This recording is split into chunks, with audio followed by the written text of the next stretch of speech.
त्यांनी काही गोष्टी समोर आणल्या. खरं तर त्यावेळी ती समोर आलेल्या कारण धनंजय मुंडे यांच्या दबावाखाली अनेक अधिकारी काम करू शकलेले नाही.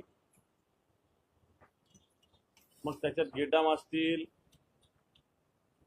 व्ही राधा असतील, प्रामाणिक अधिकारी कृषी विभागात कामच करू शकलेले नाही, अशा प्रकारची स्थिती आहे.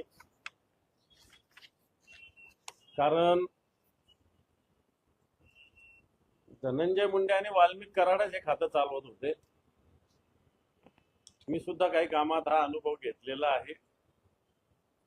आपण जे आरोप अंजली दमानिया यांनी केलेले आहे, प्रत्यक्षात कृषी विभागानं जे प्रस्ताव दिले त्याला माननीय मुख्यमंत्र्यांनी तसं पाहायला गेलं तर संमती दिली.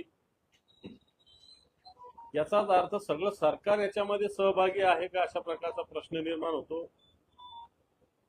आणि सगळ्यात महत्वाचं, शेतकऱ्याच्या टाळूवरचं लोणी खाण्याचा हा प्रकार आहे. मी तर सांगेल, हे अव्वाच्या सव्वा दराने घेतले काही काही बाबी तर विदाऊट टेंडर सुद्धा या कृषी विभागात झालेल्या आहेत. निश्चित या काही दिवसांनी समोर येतील.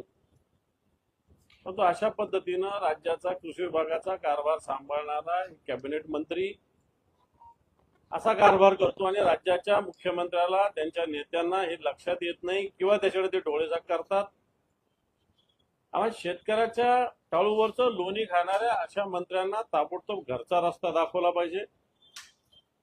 ते कोणत्या समाजाचे नाही, कोणत्या जातीचे नाही, खऱ्या अर्थानं हे समाजकंटक आहे, शेतकरी विरोधी आहेत.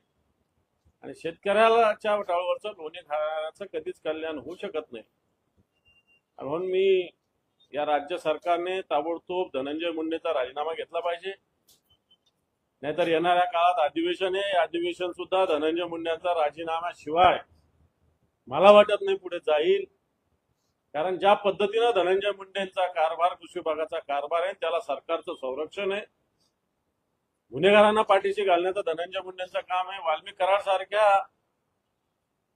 व्यक्तीला सांभाळण्याचं काम आहे. वाल्मिक कराड सारखी व्यक्ती ज्या पद्धतीनं बीडमध्ये आणि कृषी विभागात यांनी हैदोस घातलेला आहे, वाटतं आता सरकारने वाट पाहू नये, ताबडतोब धनंजय मुंडेंना या मंत्रिमंडळातून बडतर्फ केलं पाहिजे.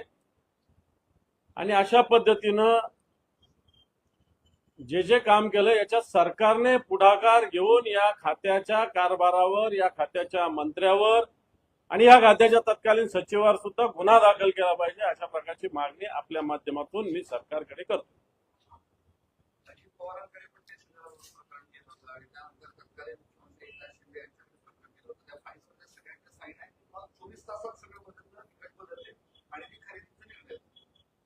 मी सांगतो काय की अशा पद्धतीनं तुम्ही जर बघितले खालच्या स्तरावर तर 2-2, 3-3 लाखाचं काम मंजूर व्हायला 4-4 आणि 6-6 महिने लागतात.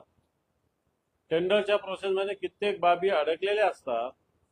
असं असताना या बाबीला या सगळ्या गोष्टी लागू नये. एक, या बाबीमध्ये ज्या पद्धतीनं डीबीटीची अट बाजूला केली गेली, डीबीटी नाही जर करायचं तर त्याच्या पद्धतीनं ज्या समितीची मान्यता घ्यायची, या सगळ्या गोष्टी बाजूला केल्या गेल्या. याचा अर्थ सरकारची फसवणूक या विभागानं केलेली आहे, या विभागाच्या सचिवांनी केलेली आहे, या विभागाच्या मंत्र्यांनी केलेली आहे. आणि म्हणून या सगळ्यावर ताबडतोब गुन्हे दाखल झाले पाहिजे, यांच्यावर कारवाई झाली पाहिजे.